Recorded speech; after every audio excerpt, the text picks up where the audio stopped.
Hello everyone. In this tutorial, we will see what is string, how to declare and initialize string, and memory representation of strings with few basic programs. So let us start. Now before understanding what is string, let us see what is the difference between a character and a string. Say here, this K in single quotes. ये represent करता है हमारे single character को. Now what is string? Now this word कोमल ये represent कर रहा है पूरी एक स्ट्रिंग को. Now string is made up of one or more characters. Okay? अगर हम एक सिंगल कैरेक्टर की बात कर रहे हैं उसको हम रिप्रेजेंट करते हैं सिंगल कोट्स से. स्ट्रिंग को हम जनरली रिप्रेजेंट करते हैं डबल कोट्स में. ओके तो जब भी कोई भी वर्ड या कोई एक सिंगल अल्फाबेट या सिंगल कैरेक्टर आपको डबल कोट्स में गिवन है, डेट मीन्स वो हमारी स्ट्रिंग है. अगर वो सिंगल कोट में गिवन है वो हमारा एक सिंगल अल्फाबेट और सिंगल कैरेक्टर है. सो हम स्ट्रिंग को कैसे डिफाइन करेंगे? Strings are defined as an array of characters. Like हमने एरे ऑफ इंटीजर किया है. It is like int. एक एरे को हमने नेम दे दिया x और उस एरे का साइज. राइट ऐसे हम लेते हैं इंटीजर एरे. सेम वे अगर हम कैरेक्टर का एरे ले रहे हैं that is known as string. For example अगर हम सेम एग्जाम्पल ले रहे हैं कोमल, ये हमारी स्ट्रिंग है. इसको अगर हमें प्रोग्रामिंग लैंग्वेज में डिफाइन करना है तो वो कैसे करेंगे? सबसे पहले कैर, जैसे हमने इंट लिया है वैसे ही हमने कैर लिया यहाँ पर, because string is array of characters. So हमने लिया करेक्टर कैर. उसके बाद उस स्ट्रिंग वेरिएबल का नेम, जो भी हमने नेम लेना है, जैसे इंट एक्स लिया है हमने नेम, सेम वे हमने यहाँ लिया str. ये कोई भी नेम हो सकता है वेरिएबल का. देन हमारे एरेज वाली ब्रैकेट्स, स्क्वायर ब्रैकेट्स, एंड उसके बाद हम उसको इनिशियलाइज कर सकते हैं किसी भी वैल्यू से. जैसे इस एग्जाम्पल में हमने लिया कोमल. So this is the way to initialize string in C programming language. Different programming languages में different method है declare and initialize करने का string को. In this tutorial we are referring to C programming language क्योंकि most of the students C programming language कर चुके हैं before moving to data structure. Okay? Now एक important point जो हमें याद रखना है string में, string is terminated with a special character /o. This is a single character. It is known as null character. इसका क्या मतलब है? कोई भी string है उसके लास्ट में हमेशा आपको एक स्पेशल कैरेक्टर, जिसको हम नल कैरेक्टर बोलते हैं, वो मिलेगा. वो क्यों यूज करते हैं?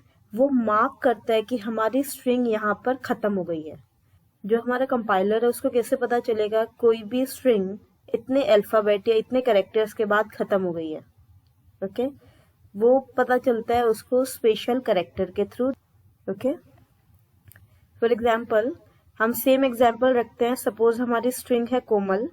अगर हम उसको एरे फॉर्म में रिप्रेजेंट करेंगे वो होगा लाइक दिस. से दिस इज आवर एरे. उसको हमने नेम दिया हुआ है str. कोई भी वेरिएबल नेम ले सकते हैं.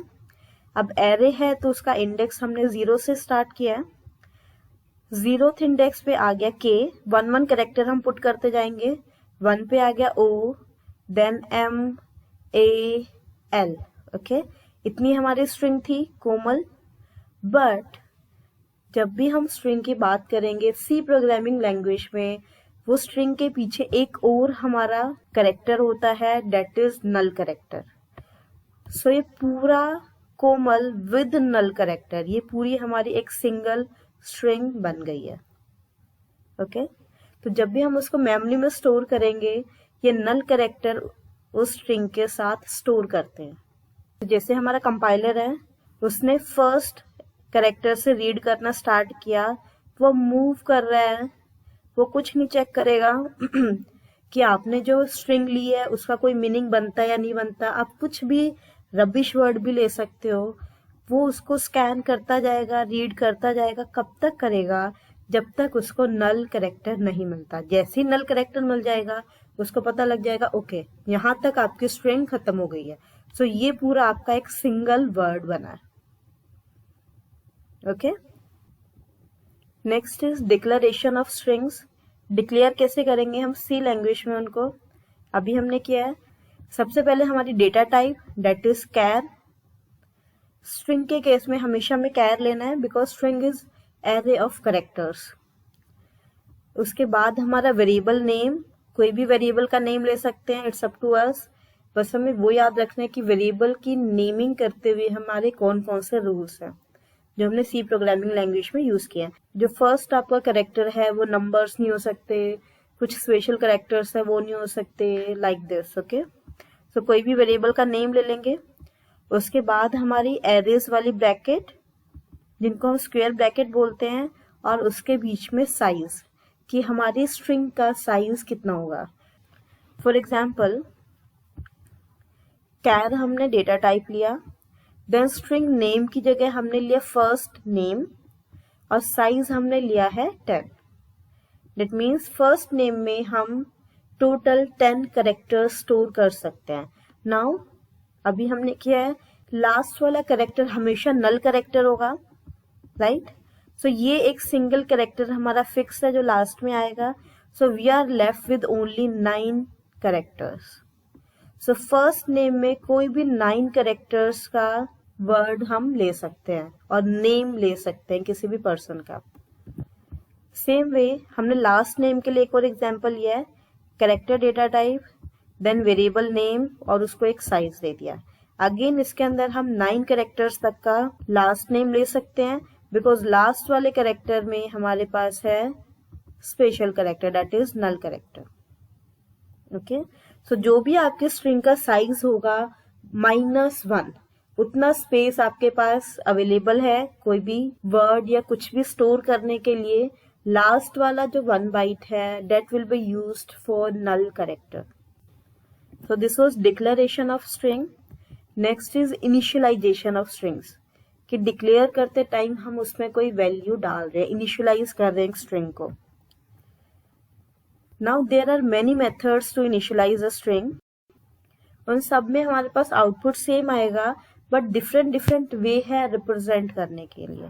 फॉर एग्जाम्पल जो फर्स्ट हमारी इनिशियलाइजेशन है उसमें हमने क्या किया, सबसे पहले हमारी डेटा टाइप ये फिक्स है, कैर लेना है हमें। उसके बाद हमारा वेरिएबल का नेम, हमने फर्स्ट नेम एक वेरिएबल नेम लिया है और उसके बाद उसका साइज। दैट मीन्स इसके अंदर हम 9 कैरेक्टर स्टोर कर सकते हैं, last will be null character. अब इसके अंदर हमने वैल्यू डालनी है क्योंकि we are talking about initialization. So initialization में हमने इसके अंदर वैल्यू डाल दी कोमल।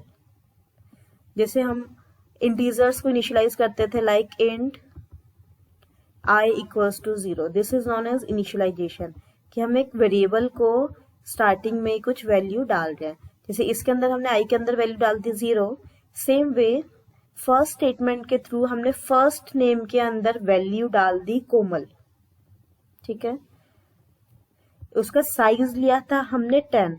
सो इसमें हमारा एरे का साइज है 10। सो इंडेक्सिंग होगी इसकी 0 से 9 तक, यही करते हैं हम एरे के अंदर। So it is like this. So सबसे पहले आ जाएगा हमारा K, then O, then M, A, L and then are special character, ठीक है। बट इसमें खास बात क्या है, हमने साइज लिया है 10 तो हमारे एरे को मेमोरी मिल जाएगी 10 बाइट्स। कैरेक्टर की बात कर रहे हैं and if you are assuming that a single character occupies 1 byte of memory, so first name को टोटल कितना मेमोरी स्पेस मिल जाएगा 10 बाइट्स, वो हमने फिक्स कर दिया है। और उस 10 बाइट्स में से हमने यूज कितना किया है, कोमल हमारा वर्ड है जो हमें स्टोर करना है। कोमल के अंदर 5 अल्फाबेट्स हैं, 5 अल्फाबेट्स प्लस 1 नल कैरेक्टर के लिए। सो 10 बाइट्स में से हमने यूज कितनी की है, सिर्फ 6 bytes. Okay, this was our first statement. Second में हमने क्या किया, कैर जो हमारी डेटा टाइप है, देन फर्स्ट नेम वेरिएबल का नेम, उसके बाद एरे का ब्रैकेट्स लिए हैं, उसके अंदर साइज हमने डिफाइन नहीं किया है और उसको इनिशियलाइज कर दिया कोमल से।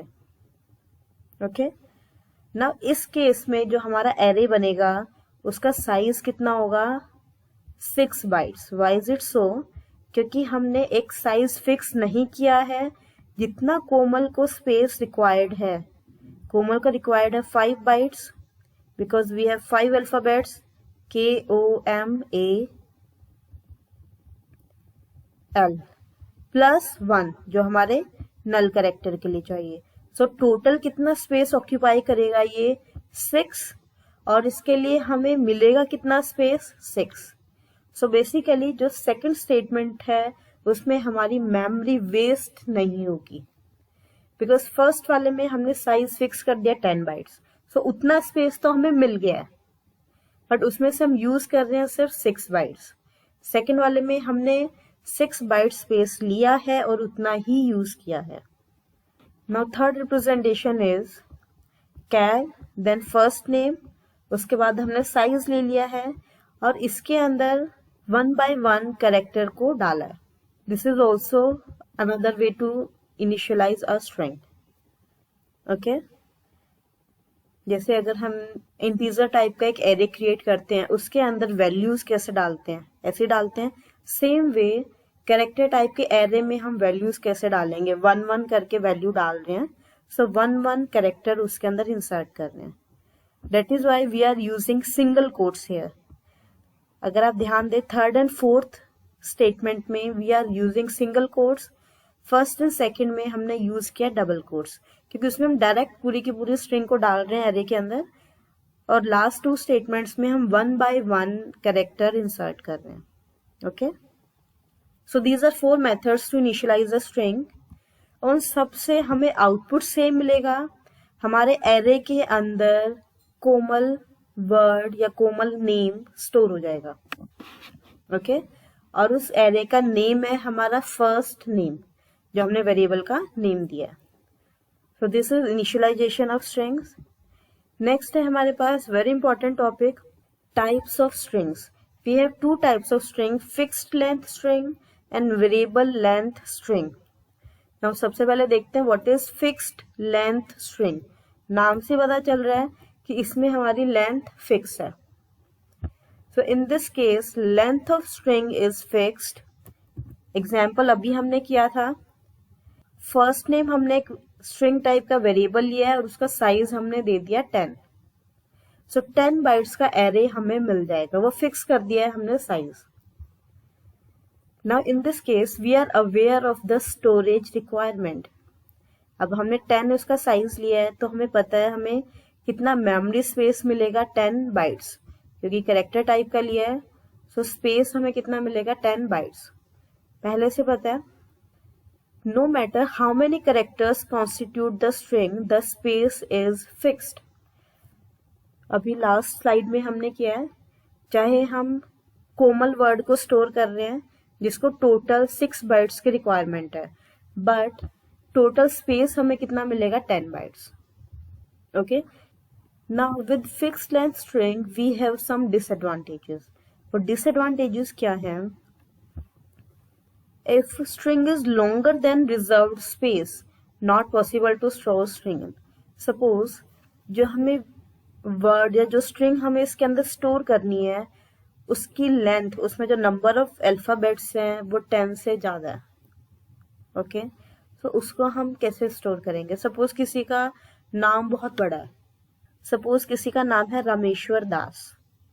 ओके, तो उसमें हमारे 10 अल्फाबेट्स, 10 भी नहीं, इन एक्चुअल 9, क्योंकि अगर हमने 10 साइज लिया है तो अवेलेबल हमारे पास स्पेस होगा 9 के लिए, क्योंकि लास्ट वाला 1 तो फिक्स है हमारे पास। तो सिर्फ 9 अल्फाबेट्स हम स्टोर कर सकते हैं, 9 कैरेक्टर्स हम स्टोर कर सकते हैं। बट अगर किसी का नाम 9 कैरेक्टर से ज्यादा है तो उस केस में उसके पीछे वाले कैरेक्टर्स कट जाएंगे, सिर्फ 9 कैरेक्टर्स तक ही हम स्टोर कर पाएंगे। सो ये इसके साथ बहुत बड़ी प्रॉब्लम है, क्योंकि बहुत बार हम श्योर नहीं हो सकते किसी का नेम कितना बड़ा है। हो सकता है उसमें सिर्फ 3 कैरेक्टर्स हो, and it might be possible कि उसका नेम बहुत बड़ा है और उसके अंदर 15 कैरेक्टर्स हो। Okay, So this is disadvantage with fixed length string. Next is, if string is smaller than reserved space, there is wastage of memory. Okay, now हमारे पास अवेलेबल स्पेस है 9 कैरेक्टर्स का, बट मैं उसके अंदर जो नेम स्टोर कर रही हूँ डेट इज राम. सिर्फ हमने 3 बाइट्स यूज किए हैं, अवेलेबल था हमारे पास 9 बाइट्स. जो 6 बाइट्स का स्पेस है वो वेस्ट हो जाएगा, उसको हम कहीं भी यूज नहीं कर पाएंगे, क्योंकि जैसे ही हमने डिक्लेयर की ये स्टेटमेंट 10 बाइट्स का स्पेस आपको फर्स्ट नेम के लिए मिल गया. And last is, once defined length of string can not be changed. अगर आपने 10 साइज ले लिया है तो इन फ्यूचर आप उस प्रोग्राम में उसको चेंज नहीं कर सकते हो साइज को. So these were disadvantages with fixed length string. So उसका सोल्यूशन क्या है? Variable length string. Now what is this? Length of string is unknown. पहले से हमें नहीं पता है, जितना हमें स्पेस की रिक्वायरमेंट पड़ेगी, जितना हमने स्ट्रिंग का डिसाइड कर लिया कि उसके अंदर क्या वर्ड डालना है, क्या वैल्यू डालनी है, उसके अकॉर्डिंग हम उसको स्पेस प्रोवाइड करेंगे. Now there are 2 methods to show when a string ends. Now variable length string के साथ प्रॉब्लम क्या है? हमें ये कैसे पता चलेगा कोई भी स्ट्रिंग हमारी यहाँ खत्म हो गई है? फिक्स्ड लेंथ वाले में हमें पता है, हमने उसका साइज 10 दे दिया, सो आफ्टर 10 बाइट्स हमारी दूसरी स्ट्रिंग स्टार्ट होगी या कुछ और हमारा आएगा. ओके, बट वेरिएबल लेंथ में कैसे पता चलेगा? हो सकता है किसी के नेम में सिर्फ 3 कैरेक्टर्स है, किसी के नेम में 5 कैरेक्टर्स है. सो हमें ये कैसे पता चलेगा यहाँ इस बच्चे का नेम खत्म हो गया है, यहाँ से सेकेंड नेम स्टार्ट हो रहा है या यहाँ से कुछ और स्टार्ट हो रहा है? उसके लिए हमारे पास 2 मेथड्स है. One is length controlled variable length string and second is delimited variable length string. Now what is length controlled variable length string? In length control, length information of string is stored as part of string. What does it mean? Suppose हमारी जो string हमें store करनी है that is कोमल. जब भी हमने example लिया हम उसी को कंटिन्यू करते हैं. ओके, उसको जब हम मेमोरी में स्टोर करेंगे, सो मेमोरी में सबसे पहले के से स्टार्ट नहीं करेंगे. हमें पता है हमें कोमल स्टोर करना है, इसके 5 बाइट्स की रिक्वायरमेंट है क्योंकि इसमें 5 कैरेक्टर्स हैं. सो इसके स्टार्टिंग में हम एक वैल्यू डालेंगे डेट इज 5. वो 5 शो करेगा कि उसमें हमारी जो स्ट्रिंग है उसकी लेंथ 5 है. For example take this array. इस एरे में हमने सबसे पहले डाला 5, उसके बाद हमारी जो स्ट्रिंग है एक्चुअल उसको डालेंगे. अब जब कंपाइलर रीड करेगा, कंपाइलर ने सबसे पहले देखा 5, सो उसको पता चल जाएगा उसको सिर्फ 5 कैरेक्टर्स को रीड करना है. सो फर्स्ट कैरेक्टर को रीड किया K, then O, M, A and L. 5 characters हो गए. उसके बाद कुछ भी है आपकी मेमोरी में वो उसको रीड नहीं करेगा. उसको पता चल गया कि ओके मेरी स्ट्रिंग सिर्फ इतनी है कोमल. कैसे पता चला? स्टार्टिंग में हमने एक वैल्यू स्टोर की है length of that string. Length का मतलब है किसी भी स्ट्रिंग में आपने कितने कैरेक्टर्स लिए हैं. ओके, ये एक हमारा मेथड है कि लेंथ को हमने पहले स्टोर कर दिया, उसके बाद स्ट्रिंग ली. सेकेंड मेथड है using delimited variable. What is delimited variable? जो भी हम कर चुके हैं, हम एक नल कैरेक्टर स्टोर करते हैं at the end of string, जो अभी हमने किया है और जो सी प्रोग्रामिंग लैंग्वेज में यूज होता है. इसके अंदर ये मेथड यूज होता है. कोई भी स्ट्रिंग है उसको सबसे पहले हम स्टोर करेंगे, उसमें जितने भी कैरेक्टर्स है सबको स्टोर करते जाएंगे. कंपाइलर को कैसे पता चलेगा कि स्ट्रिंग हमारी यहाँ खत्म हो गई है? Using null character. जैसे नल कैरेक्टर आ जाएगा कंपाइलर को पता है ओके मुझे मेरी स्ट्रिंग मिल गई है. So this is variable length string. Now next is memory representation of strings. Now strings को हम memory में कैसे represent करेंगे? जैसे आपने array को किया है represent, continuous memory allocation. array की first value आपने जहाँ store करती, memory में उससे next sequence में next value आएगी, then next and so on. And string is array of character. So जैसे हम एरे को स्टोर करते हैं वैसे करेंगे. See this is our example. First name हमारा वेरिएबल है स्ट्रिंग टाइप का, उसके अंदर वैल्यू हमने डाली है कोमल। अब इस कोमल वैल्यू को हम कैसे स्टोर करेंगे मेमोरी के अंदर? अगर इसका हम एरे बनाएंगे, ऐसे बनेगा KOMAL, उसके बाद हमारा नल कैरेक्टर। ठीक है, सो मेमोरी में भी ये सब हमें स्टोर करना है। Now let us see this is our memory, okay, और ये कुछ हमारे मेमोरी एड्रेसेस गिवन है। ये हम अज्यूम कर रहे हैं ये हमारे मेमोरी एड्रेस है। 100, 101, 102, 1 बाइट के गैप पे हमने लिया है। नाउ सपोज जो K है हमारा, वो हमने स्टोर किया है 102 पर। ठीक है, इस लोकेशन पे हमारा K है। Now this is array of character, so O हमारा होगा नेक्स्ट लोकेशन पे। K के जस्ट बाद जो भी हमारी मेमोरी लोकेशन है वहां पर आएगा O, उसके बाद होगा M, then A, then L, और उसके बाद आएगा हमारा नल कैरेक्टर। ओके, नाउ हो सकता है ये मेमोरी में हमारा ऊपर का स्पेस ऑलरेडी ऑक्यूपाइड है, कुछ और हमने इसमें स्टोर किया हुआ है, नीचे कुछ और स्टोर किया हुआ है। अब कंपाइलर जब रीड करेगा वो 102 लोकेशन से स्टार्ट करेगा। K को उसने रीड किया, उसको पता है स्ट्रिंग हमने ली हुई है, हमने उसको नहीं बताया कि स्ट्रिंग में हमारा साइज क्या है या स्ट्रिंग की लेंथ कितनी है। ठीक है, उसने K को रीड किया, उसके बाद O को। अब वो सीक्वेंस में सारे मेमोरी लोकेशन को रीड करता रहेगा और उसको स्ट्रिंग में डालता रहेगा, KOMAL, उसके बाद आ गया नल कैरेक्टर और वो यहाँ पर स्टॉप कर देगा। So this is the benefit of using null character, कि कंपाइलर को पता चल जाएगा मेमोरी में बहुत सारा डेटा है, हम सिर्फ उसको स्टार्टिंग की लोकेशन प्रोवाइड करते हैं। K की लोकेशन हमने प्रोवाइड कर दी, K कैरेक्टर की, और सिर्फ इतना प्रोवाइड करते हैं, बाकी का वो अपने आप देखता रहता है। ठीक है, एरे में जो हमारा वेरिएबल नेम होता है, एरे का जो नेम है वो इटसेल्फ एक पॉइंटर होता है, वो पॉइंट करता है हमारी फर्स्ट लोकेशन को। फर्स्ट लोकेशन का मतलब है फर्स्ट हमारा जो कैरेक्टर है that is K। So K हमारा कहाँ स्टोर किया हुआ है हमने, वो हमें पता चलता है फर्स्ट नेम के थ्रू। हमें सिर्फ फर्स्ट नेम दिया हुआ है, वेरिएबल नेम पता है हमें स्ट्रिंग का, फर्स्ट नेम से हमें सिर्फ मिलती है K की लोकेशन। हमें नहीं पता कितने हमने इसके अंदर अल्फाबेट्स लिए हैं, कितने कैरेक्टर्स लिए हैं, सिर्फ हमें फर्स्ट लोकेशन मिली है और हमें बस ये बताओ कि यहाँ से हमारी स्ट्रिंग स्टार्ट होगी, पीछे उसमें कितने कैरेक्टर्स है हमें नहीं पता। अब हम यहाँ से 1 बाय 1 नेक्स्ट लोकेशन पर मूव करते रहेंगे।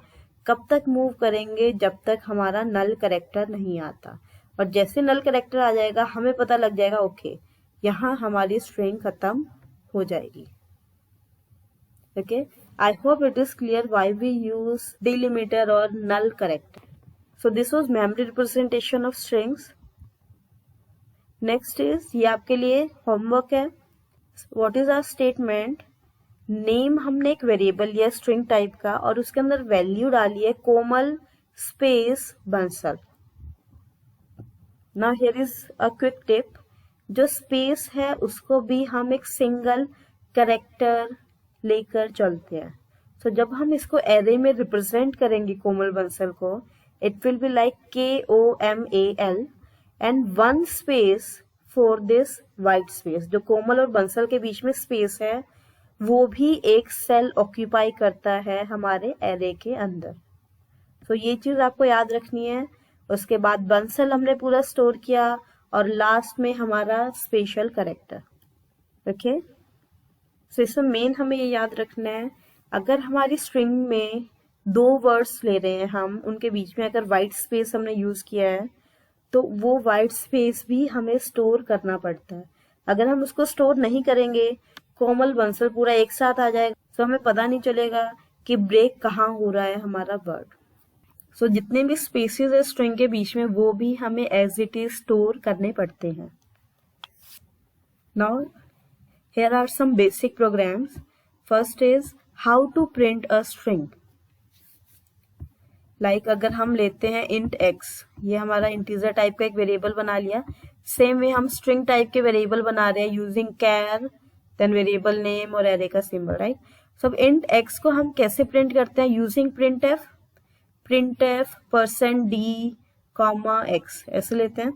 सो सेम वे हम स्ट्रिंग को कैसे प्रिंट करेंगे, ये हमारा बेसिक प्रोग्राम स्ट्रक्चर है। Hash include stdio.h, then int main, उसके बाद हमारी कुछ स्टेटमेंट्स आएंगी मेन के अंदर, देन हमारा return and then closing bracket. Okay, ये हमारा बेसिक स्ट्रक्चर होता है किसी भी सी प्रोग्राम का। नाउ स्ट्रिंग को प्रिंट करने के लिए हम क्या करेंगे, सबसे पहले हमने इनिशियलाइज किया स्ट्रिंग को। स्ट्रिंग का नेम है हमारा फर्स्ट नेम, ये कोई भी वेरिएबल नेम ले सकते हो, इट्स अप टू अस। तो मैंने फर्स्ट नेम लिया है, उसके अंदर वैल्यू डाल दी कोमल। ठीक है, अब इसको हमें प्रिंट करना है कि हमारे आउटपुट स्क्रीन पर कैसे आएगी। तो उसके लिए हम यूज करते हैं प्रिंटएफ। जैसे हम प्रिंटएफ करते हैं वैसे यूज करेंगे। इंटीजर के लिए हम %d यूज करते हैं, format specifier. In case of string, we use %s. Integer के लिए we use %d. For float we use %f. Character के लिए हम यूज करते हैं %c. Same way string के लिए हम यूज करते हैं %s. %s हमने लिखा, उसके बाद उस वेरिएबल का नेम लिखा। वेरिएबल का नेम क्या है, हमारा first name. Clear? So printf first name is, ये हमारी कांस्टेंट स्ट्रिंग है, एज इट इज हमारे आउटपुट स्क्रीन पर आएगी। उसके बाद हमने लिया %s। %s का मतलब है यहाँ कोई स्ट्रिंग आएगी। कौन सी स्ट्रिंग आएगी इस पोजीशन पर, फर्स्ट नेम वेरिएबल में हमने जो भी स्ट्रिंग स्टोर की हुई है, फर्स्ट नेम में हमने स्टोर की हुई है कोमल, तो %s की जगह आउटपुट में आ जाएगा कोमल। तो जब हम इसको एग्जीक्यूट करेंगे हमारा आउटपुट आएगा फर्स्ट नेम इज, ये हमारी कांस्टेंट स्ट्रिंग है, एज इट इज प्रिंट होती है प्रिंटएफ में। उसके बाद %s की जगह जो हमने वेरिएबल में वैल्यू डाली हुई है दैट इज कोमल, वो आ जाएगी। अगर यहाँ कोमल की जगह कोई और वैल्यू डालोगे वो वैल्यू आ जाएगी। सो मेन हमें क्या याद रखना है, स्ट्रिंग को हम प्रिंट कैसे करते हैं, यूजिंग %s फॉर्मेट स्पेसिफायर। जैसे इंटीजर के लिए %d ले रहे हैं, वैसे स्ट्रिंग के लिए %s लेना है। वैसे हम उनको ट्रीट करेंगे। फर्स्ट नेम हमारा वेरिएबल बन जाएगा, जैसे इंट x में x बनता है, और कोमल उसकी वैल्यू बन जाएगी। ओके, नाउ यहाँ आपका एक डाउट आ सकता है कि अगर हम फर्स्ट नेम को एक एरे ले रहे हैं, एरे ऑफ कैरेक्टर, तो जैसे हम इंटीजर के एरे में वैल्यूज को प्रिंट करते हैं, सपोज इंट x हमने एक एरे बनाया जिसके अंदर हमने 5 वैल्यूज डाली हुई है। ठीक है, x टाइप का एरे है, इंटीजर टाइप का, और इसके अंदर कुछ वैल्यूज हमने स्टोर की हुई है जो आप एरे में करके आ चुके हो। अब अगर हमें इन वैल्यूज को प्रिंट करना है, हम कैसे प्रिंट करते हैं, फॉर लूप यूज करके, राइट। सो हम कैरेक्टर एरे को वैसे क्यों नहीं प्रिंट कर रहे हैं, उसको भी हम 1 by 1 कैरेक्टर लेके प्रिंट कर सकते हैं, क्योंकि हमने एरे की फॉर्म में इसको स्टोर किया हुआ है, KOMAL, अलग अलग कैरेक्टर लिया हुआ है। सो उसको आप वैसे भी कर सकते हो, बट सी प्रोग्रामिंग में हमारे पास built in format specifier given है, दैट इज %s। आप डायरेक्ट उसको यूज करो और आपकी वैल्यू प्रिंट हो जाएगी। नेक्स्ट इज, हमने प्रिंट कर दिया आउटपुट स्क्रीन पर। Next is how to read a string from user. User से इनपुट कैसे लेंगे, जैसे अभी तक हम इनपुट लेते आए हैं यूजिंग scanf और आउटपुट देते हैं printf के थ्रू। सो स्ट्रिंग के केस में हम इनपुट कैसे लेंगे, यूजर से अगर हमें कोई स्ट्रिंग इनपुट करवानी है, एंटर करवानी है, वो कैसे करेंगे। सेम हमने प्रोग्राम का स्ट्रक्चर लिया। सबसे पहले हमने एक वेरिएबल क्रिएट किया स्ट्रिंग टाइप का, ठीक है। फिर हमने यूजर को बोला एंटर योर नेम, हम इसमें यूजर का नेम एंटर करवा रहे हैं। ये हमारी कांस्टेंट स्ट्रिंग है, एज इट इज प्रिंट हो जाएगी आउटपुट स्क्रीन पर, ठीक है। प्रिंटएफ में जो भी हम डबल कोट्स के अंदर डालते हैं वो एज इट इज आपके आउटपुट पे आ जाएगा। नेक्स्ट देखो, अब हम यूजर से इनपुट कैसे करवाएंगे। इनपुट करवाने के लिए हम scanf यूज करेंगे, जैसे अभी तक हम करते आए हैं। scanf किया, उसके बाद हमारा फॉर्मेट स्पेसिफायर में क्या होगा, %s। जो अभी हमने printf में यूज किया था लास्ट प्रोग्राम में, वैसे ही लेंगे और उसके बाद वेरिएबल का नेम। नाउ इसमें आपको याद क्या रखना है, अगर हमने कुछ इंटीजर वैल्यू इनपुट करवानी है यूजर से तो हम कैसे करते हैं, scanf, देन उसके अंदर हम लेते हैं %d, अगर हमारा इंटीजर टाइप का है तो इसके लिए हम लेते हैं %d, राइट। उसके बाद comma, then we use m% और फिर उस वेरिएबल का नेम। अगर x वेरिएबल में हमें कोई यूजर से इंटीजर वैल्यू इनपुट करवानी है, उसका सिंटेक्स होता है scanf, देन %d, comma m%x, right. But जब भी आप स्ट्रिंग इनपुट करवाओगे आप m% नहीं लगाओगे वेरिएबल के नेम के आगे। ऑलवेज टू रिमेम्बर m% आपको यूज नहीं करना है, ठीक है। सो scanf, हमारा format specify that is %s और फिर वेरिएबल का नेम।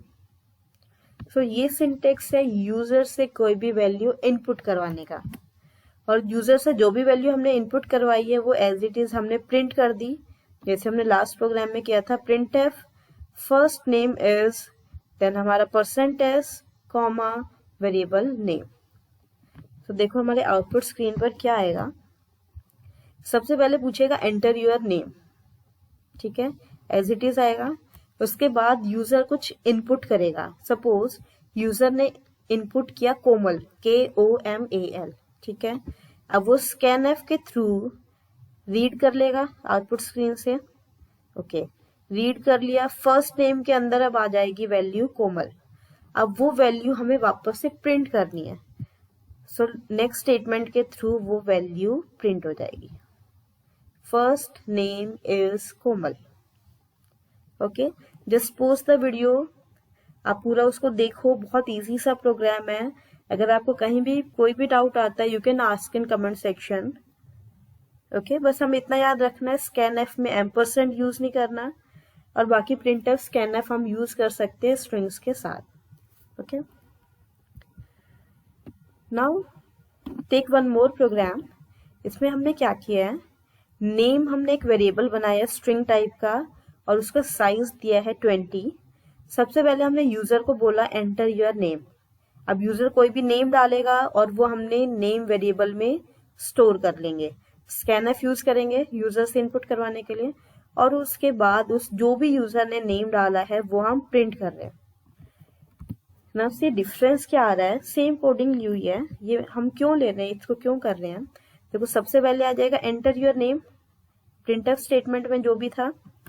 उसके बाद यूजर ने जो नेम एंटर किया वो क्या एंटर किया, कोमल स्पेस बंसल, ठीक है। ये पूरी एक सिंगल स्ट्रिंग उसने एंटर किया है। स्ट्रिंग के अंदर हम स्पेस भी ले सकते हैं। सो अब हमारा क्या बना, कोमल स्पेस बंसल।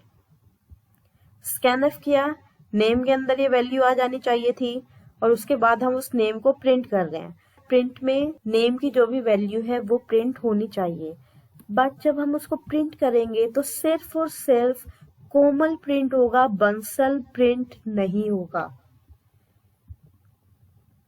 आप एग्जीक्यूट करके देख सकते हो, कोई भी आपकी स्ट्रिंग है उसमें जैसे स्पेस आ जाएगा, स्पेस के बाद वाला प्रिंट नहीं होगा। ऐसा क्यों है, जब भी हम scanf यूज करते हैं स्ट्रिंग को रीड करने के लिए, उसमें scanf में क्या है, जैसे ही कोई भी व्हाइट स्पेस बोलते हैं, जो भी हमारे कोमल और बंसल के बीच में स्पेस है उसको व्हाइट स्पेस बोलते हैं। White space, new line, form feed, return carriage, कुछ भी आता है वो वहीं पर ही इनपुट लेना बंद कर देती है। जैसे scanf गया, वो यहाँ से स्क्रीन पर आपने जो भी लिखा उसको इनपुट लेना था पूरा कोमल बंसल, उसने के को रीड किया, OMAL इतना लिया। उसके बाद जैसी स्पेस आएगा वो आगे रीड करना बंद कर देगा और सिर्फ कोमल को रीड करेगा। सो scanf में नेम के अंदर सिर्फ और सिर्फ कोमल जाएगा, स्पेस जैसी आ जाएगा, उसके बाद वाला कुछ भी नहीं जाता है। डेट इज वाई जब हमने बाद में उसको प्रिंट किया सिर्फ और सिर्फ कोमल प्रिंट हुआ, बाद का कुछ भी प्रिंट नहीं हुआ। अगेन नाउ क्वेश्चन इज, अब इस प्रॉब्लम को कैसे सॉल्व करें हम। हमने प्रिंटफ स्कैनफ यूज किया है। इसको सॉल्व करने के लिए we use gets function. Gets string के लिए फंक्शन होता है और उसमें क्या है, वाइट स्पेस को भी वो रीड करता है। वो कब खत्म करता है, उसको कैसे पता चलता है कोई भी स्ट्रिंग हमारी खत्म हो गई है, जैसे न्यू लाइन आएगी। न्यू लाइन का मतलब है एंटर। और सेम प्रोग्राम हमने लिया है, सिर्फ और सिर्फ स्कैनफ की जगह हमने गेट्स फंक्शन यूज किया है। गेट्स हम कैसे यूज करते हैं, गेट्स पूरा हम ये वर्ड लिखेंगे, देन फंक्शन वाली ब्रैकेट्स, ओपन ब्रैकेट्स, और उसके बीच में जो भी वेरिएबल का नेम देना है, जहां भी वो स्ट्रिंग हमने स्टोर करनी है, स्टोर हमने नेम में करनी है, तो गेट्स ब्रैकेट्स नेम। सिंपल है। नाउ सी, अब इसमें हमारा कैसे आएगा आउटपुट। सबसे पहले एंटर योर नेम प्रिंटफ के थ्रू। नाउ यूजर जो भी एंटर करेगा, अब यूजर ने क्या एंटर किया, कोमल स्पेस बंसल, और उसके बाद उसने एंटर की प्रेस की। सो गेट्स में क्या है, वो KOMAL सबको लेगा, उसके बाद स्पेस, स्पेस को भी लेगा, BANSAL उसको भी लेगा, और जैसे ही यूजर ने एंटर प्रेस किया, न्यू लाइन प्रेस की, वहां वो बंद कर देगा। तो टोटल कितना लेगा गेट्स में, कोमल स्पेस बंसल पूरा लेगा। ठीक है, तो नेम के अंदर अब क्या वैल्यू आ जाएगी, कोमल बंसल। ओके, उसके बाद हम उसको प्रिंट कर रहे हैं, printf name is, so that will be name is Komal space Bansal. Okay, I hope आपको डिफरेंस क्लियर है स्कैनफ एंड गेट्स फंक्शन में। Next is puts function. जैसे हम स्कैनफ के लिए गेट फंक्शन यूज करते हैं, सेम वे प्रिंटफ के लिए हम पुट्स फंक्शन यूज कर सकते हैं। उसका सिंटेक्स भी सिंपल है, पुट्स और ब्रैकेट में हम डाल देंगे स्ट्रिंग का name. So in this case our output will be, सबसे पहले enter your name, Komal Bansal हमने एंटर किया, वो गेट्स में चला गया, देन पुट्स में हमने उस वैल्यू को प्रिंट कर दिया, सो आ गया Komal Bansal. Now your question should be, what is the difference between printf and puts. कुछ तो डिफरेंस होगा तभी हम पुट्स यूज कर रहे हैं। देखो प्रिंटफ में क्या है, प्रिंटफ में आपने जो भी स्ट्रिंग डाली वो एज इट इज आती है स्क्रीन पर। उसके बाद आपने अगर नेक्स्ट प्रिंटफ यूज किया है, सपोज ये हमारा प्रिंटफ था, printf enter your full name, उसके बाद हमने एक और प्रिंटफ यूज किया यहाँ पर, और उसके अंदर हमने डाल दिया हेलो। ठीक है, कोई भी स्ट्रिंग, कोई भी वर्ड इसके अंदर डाल दिया। तो जब आप उसको एग्जीक्यूट करते हो तो सबसे पहले लिखा आएगा एंटर योर फुल नेम, उसके बाद जो हेलो वर्ड है वो डायरेक्ट इसके बाद स्टार्ट हो जाता है, न्यू लाइन में नहीं आता है। ये हमने सबने देखा हुआ है सी प्रोग्रामिंग में। अगर आपके 2-3 प्रिंटफ स्टेटमेंट है तो उसमें जो भी कंटेंट आप प्रिंट कर रहे हो वो एज इट इज एक के बाद एक आता है, नेक्स्ट लाइन में नहीं जाता। बट पुट्स में क्या है, आपने कोई भी वैल्यू आउटपुट की, उसके बाद नेक्स्ट लाइन पे वो ऑटोमेटिकली ले जाएगा। जैसे ये जो पुट्स हमने यहाँ यूज किया, उसने कोमल बंसल को प्रिंट किया, और जैसे उसको प्रिंट कर देगा वो अपने आप कर्सर को नेक्स्ट लाइन पर ले जाएगा। तो उसके बाद आप कुछ भी लिखोगे, अगर आप यहाँ पे प्रिंटफ लिखते हो या पुट्स लिखते हो दोबारा से, तो नेक्स्ट लाइन में प्रिंट करेगा। इसमें हमें न्यू लाइन कैरेक्टर को यूज करने की जरूरत नहीं है। So this is the difference between printf and puts. So that's all for today. I hope you learned something from this video. Thank you all for watching this.